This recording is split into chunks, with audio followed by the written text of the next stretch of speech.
आचार्य चाणक्य ने क्या बोला था कि अगर आप किसी भी युद्ध में जा रहे हैं तो सबसे पहले आपको क्या करना है, सबसे पहले अपने शत्रु की शक्तियों को जानना है, उसकी रणनीति जानना है। मतलब हमें अगर हम किसी एग्जाम की प्रिपरेशन कर रहे हैं तो हमें पहले पीवाईक्यू एनालिसिस करके उसको ये देखना है कि कौन से क्वेश्चन आते हैं और कौन से क्वेश्चन हमको, मतलब किस सब्जेक्ट को हमको प्रायोरिटी देनी है, स्पेशली अगर ये लास्ट मोमेंट में। तो एक होता है आपका पैरेटो रूल, है ना। तो पैरेटो रूल क्या बोलता है आपका? पैरेटो रूल आपका 80-20 का रूल होता है, दिखाता है कि आपके जो 80% रिजल्ट होता है, जो 80% मार्क्स होते हैं वो आपके 20% एफर्ट से आते हैं।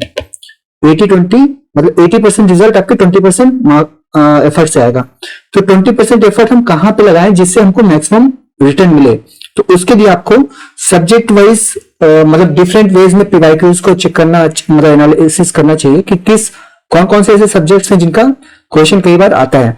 तो यहाँ पे हमने क्या किया कि 2023 से लेके और पुराने जितने बार भी हुए हैं 2017, 16, 2014, 13, 10 में 2 बार हुआ था, उन सबका यहाँ पे क्वेश्चन मतलब एनालिसिस कर लिए कितने क्वेश्चन किस सब्जेक्ट से आते हैं। तो सबसे पहले हम स्टार्ट करेंगे, हम यहाँ पे 2023 वाला कैंसिल, जो ये वाला आपका था, जो कैंसिल एग्जाम था, इसको आपको क्या करना है कि इसी को आपको रेफरेंस बना के अपनी प्रिपरेशन को ध्यान देना है। तो ये हमारा मेन फोकस रहेगा जो 2023 को। ये दिखाता है कि आयोग का भी लेटेस्ट में ट्रेंड क्या है, मतलब अभी आयोग का किस तरफ मतलब क्या बोलते हैं इंक्लिनेशन किस तरफ है ना। तो अगर हम यहाँ पे देखें, पहले एंशिएंट हिस्ट्री की बात करें तो उसके 3 क्वेश्चन आए थे, मेडिवल के 6 क्वेश्चन आए थे और मॉडर्न के 10 क्वेश्चन आए थे। यहां से ये देखिए, ये जो कलर कोडिंग आपको दिख रही है, तो ये जो यहाँ पे येलो दिख रहा है वो दिखा रहे हैं आपके जो 5 to 10 के बीच में आ रहा है।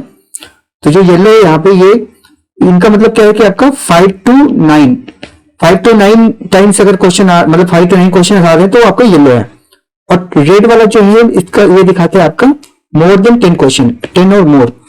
तो जो यहाँ पे आप यहाँ पे रेड देख के आप समझ जाएंगे कि ये वाले जो टॉपिक्स हैं वो बहुत इंपॉर्टेंट है। तो ये देखिए मॉडर्न हिस्ट्री, यहाँ पे कई सारा रेड है, तो इसका मतलब मोर देन 10 क्वेश्चन उस सब्जेक्ट से आ रहे हैं।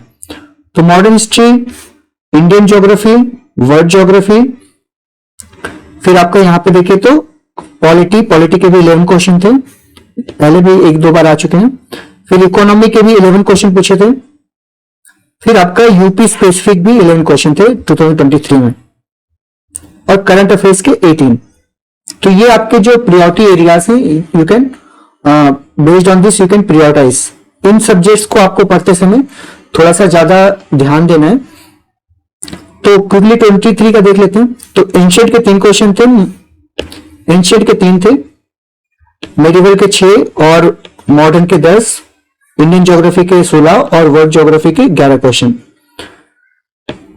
पॉपुलेशन अर्बनाइजेशन के 3 क्वेश्चन थे। पॉपुलेशन एंड अर्बनाइजेशन के क्वेश्चन भी कई बार ज्यादा पूछे जाते हैं, छोटा सा टॉपिक है, इसको भी आप थोड़ा तैयार कर लेना, 10-10 क्वेश्चन भी पूछे गए यहां से। फिर इंडियन पॉलिटी, इकोनॉमी के 11 और फिजिक्स के 9 क्वेश्चंस।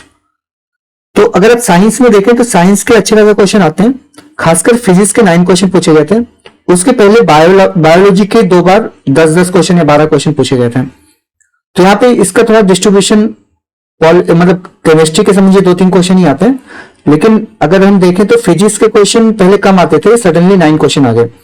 और यहाँ पे बायो के पहले आते थे, अभी इन्होंने बायो का रिड्यूस कर दिया। तो आपको फिजिक्स और बायो पे थोड़ा ध्यान देना है। इट कैन कम इधर दिस वे और दिस वे।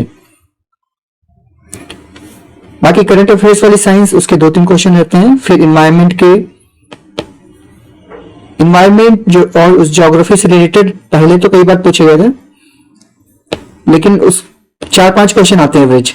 एक बार तो 14 क्वेश्चन पूछ गए थे लास्ट टाइम में। तो आपको क्या करना है कि इन सब में रीजनिंग के 8 और 7 मतलब 15 क्वेश्चन थे यहाँ पे। मैथ के 7 क्वेश्चन, रीजनिंग के 8 क्वेश्चन। सो रीजनिंग के भी 8 से 10 क्वेश्चन आपको मिल जाते हैं यहाँ पे आराम से, और मैथमेटिक्स के 3-4-7-8 क्वेश्चन। फिर करंट अफेयर्स 18 क्वेश्चन और मिसलेनियस 4 क्वेश्चन। तो आपको यहाँ पे इन सब्जेक्ट पे ध्यान देना है जो आपको यहाँ पे रेड कर दिए मैंने। बाकी ये स्क्रीनशॉट मतलब ये पीडीएफ में आपको दे दूंगा। यहाँ पे आप देखिए ना, जो रेड दिख रहा है यहाँ पे, उन पे आपको ध्यान देना है, रेड और येलो वाले को। तो उन सब्जेक्ट्स को आपको थोड़ा सा इसको खुद से एनालिसिस करके भी इसको आप प्रायोरिटाइज कर सकते हैं कौन सा आपका वीक एरिया है और कौन सा इंपॉर्टेंट एरिया है, उस तरह से आप इसको करिए।